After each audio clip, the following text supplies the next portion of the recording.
Rabat daara bi génne ci Cour suprême définitivement ñu condamné bis li nga d'accord président de la République dégg nga li nga xam ne ñu ngi koy wax aussi c'est digganteem ak le premier ministre ci daanaka benn ayu bis génn na gannaaw bi Rabat daara bi génne ci Cour suprême définitivement ñu condamné ko ci diffamation ci jamono boobu ci même jour bi sax ci la def sortie ñu tegaat ci ay fan daanaka ñu déggaat ko mu def beneen sortie gannaaw bi dégg nañ président de la République am na ñu jàpp ni dualité maanaam jàmmarloo am na ci seen diggante yaa ngi koy suivre lan moo la ci intéressé lan moo la ci intéressé wul ban gis-gis ngay am ci loolu. non li ma waxoon lay waxaat c'est-à-dire que waru woon nangu nekk premier ministre xam nga yàlla su la mayee. parce que da ngay bañ ñu périmé. effectivement waaw parce que loolu wax bi du xas en fait et moom je sais que xam na parce que daf may déglu xam na sama analyse que du ay affaire bu xas mais yàlla su la mayee ngay mën a defar directeur. nga mën defar ministre nga mën defar député mu dem ba ne la nga mën defar président parce que loolu ñëpp ko nangul ak lu ñu ko mën a contre amoo droit dem jël benn poste bu gën a suufe su la yàlla may nga def ko amul droit bi il n'avait pas le droit d'être sous chefferie maanaam mooy mu am ki koy chef si moom li mu tànn yàlla may na la nga def loolu yëpp demal toog xaar yàlla man dama ko ne demal cité kër góor gi defal sa bureau politique foofu noonu gérer le Pastef bépp dossier bu war a dem ci le président Bassirou Diomaye yow yaa koy filtrer parce que xam naa ne képp ku bëgg dara ci dëkk bi si yow lay jiitoo après mooy loolu nga xaar 5 ans yi c'est pas méchant mais da ngay doxal ba benn instant boo xam ne yow day mel ni maanaam tu veux tout maîtriser. bon je sais pas sax ndax jar na ma bàyyi leen ngeen déglu li muy wax ak ay affaires yooyu noonu bon de toute façon après ngeen seetaan vidéo bi Tahirou Sarr moom vraiment xam nga dama yàlla baal quoi mais Sonko. Le premier ministre Ousmane Sonko wala boog sax Ousmane Sonko rek globalement quoi le père de famille nit ki quoi nit ki dans son plus simple niveau bu gën a simple quoi dañ lay ñaan ngir yàlla ak yonent bi booy dóorati maanaam del yërëm daal del yërëm xam nga am na yenn coup yoo xam ne tamit bu ko doomu aadama da nga koy yërëm daal waaw Tahirou Sarr amoon jotoon na fi commencé woon am benn genre xam nga benn respectabilité ci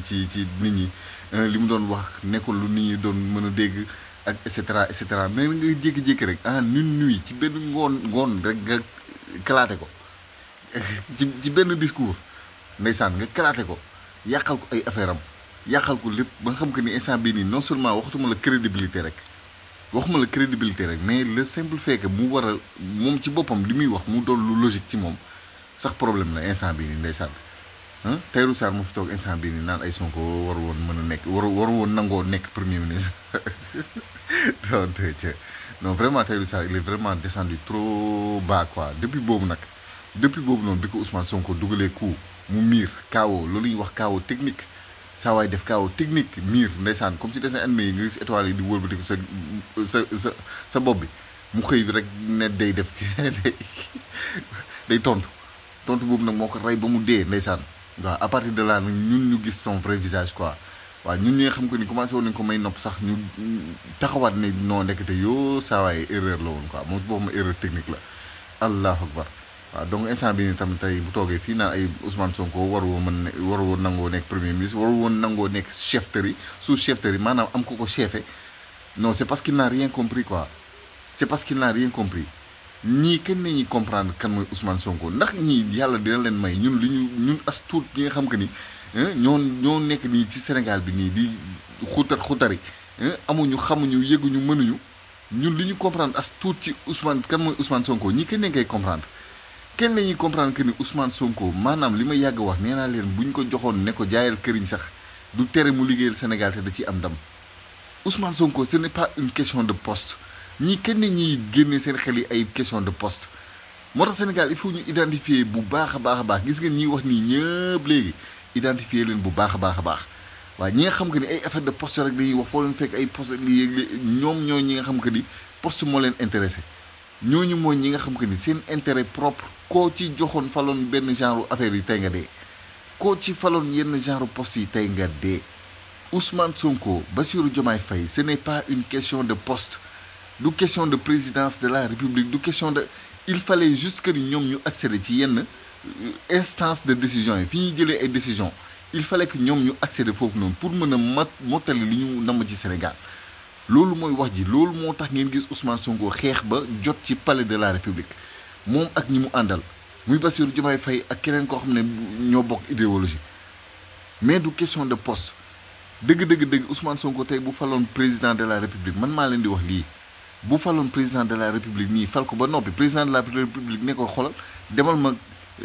Kirikoro am na benn ruq bu nekk ci wetu marché xaw ma fa ne am na benn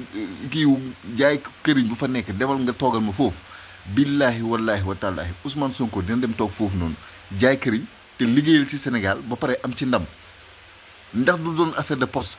buñ ko newoon dama nga nekk chef menuisier mu dem nekk chef menuisier liggéeyal Sénégal am ci ndam ñun lii nañu comprendre ci Ousmane Sonko ce n'est pas une question de poste du question de premier ministre du question de deuxième ministre du question de 15e ministre du question de yooyu noonu yëpp maanaam loo ko joxoon mu liggéeyal Sénégal te c'était ça qui était objectif bi loolu la woon objectif bi mooy fexe ba nga xam que ni Sénégal dootuñu dox ci yooyu ay poste fii ay xaalis fee kee moo ëpp xaalis fii ay li mu am fee il faut que ñu dindi affaire yooyu noonu suñu esprit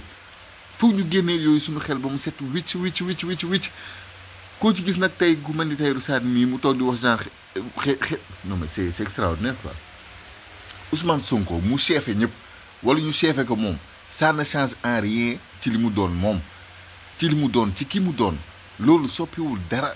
ci li mu doon buur mu doon jaam moo ci bokk képp yem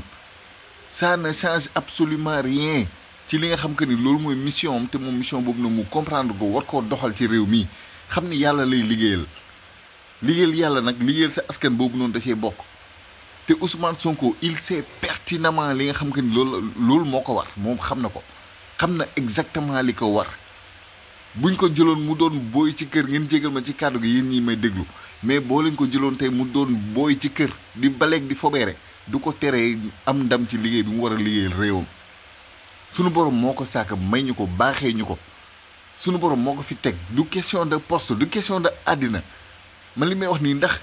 xeet bii mën nañ koo comprendre du question de àddina question de poste ak question allahu akbar dama dégg des fois da ngay ñaan yàlla xam nga li nga comprendre as tuut quoi bu ma déggee genre yenn genre nit ñi di wax waaw li ñu comprendre ñun patriotes yi as tuut damay am envie xam nga toqal ci ñii ñu comprendre quoi ñu xam ñun à quel point dañ leen dépassé man mi ci gën a ndaw man mi nga xam que ni man la sama xel gën a néew ci gëm naa ko sax xoolal dama leen dépassé benn Tahirou Sarr bu war a toog fii nii naan ma ay non Ousmane Sonko waru woon nangu doon premier ministre dafa waroon dem toog cité kër góor gi xaar yàlla quoi xaar yàlla de façon décision yëpp ci loxoom lay jaar léegi après 2029 bu ñëwee xaw ma mais ñii ñoo tardé ñii ñoo tardé waa ñi kenn yi ko allah akbar ak yàlla non si vous ne vous mettez pas à jour mise à jour par rapport ak peuple sénégalais bi peuple bi nga xam que ni ngeen jàpp ni jànguñu jonguñu xamuñu peuple bi nga xam que ni moom moo fal boo leen mettre seen bopp à jour par rapport ak peuple bi billaahi wallaahi li ngeen di perdre dina bëri trop te c'est déjà perdu sax nag waaw Tahirou Sarr moom il ne s'est encore toujours pas relevé du coup bi ko Ousmane Sonko jox waaw moo tax ma tàmbali vidéo foofu noonu di ñaan Sonko rek ne ko nag xam nga dimbali ñu waaw dimbali ñu nag jàpp ci rek am na ay parce que am na ñoo xam tam ay kilifa lañ quoi kilifa moom du ndaw mën na doon sax borom kër waaw donc kilifa la bu dee am na njaboot rek kilifa la donc kilifa du ndaw booy joxetee coup del xool fooy door daal maanaam ay points yooyu noonu ay coup de poing yooyu nga xam nga ni day kaawaloo nit mu daanu tërëf wadd kaawoo ay njabootam di ko seetaan mu toog di muy waxu ku daanu ci sareet boo ko nee la moo tax nga daanu nan la lay expliquer loolu mooy ku daanu ci sareet waxu ku daanu ci sareet boo ko nee waxal lan lay wax lu muy wax loolu mooy question bi waaw donc alhamdulilah rabbil alamin maa ngi leen di jaajëfal bu baax leen dig day ci benn vidéo incha allah rabbi jaa ngeen jëf waaye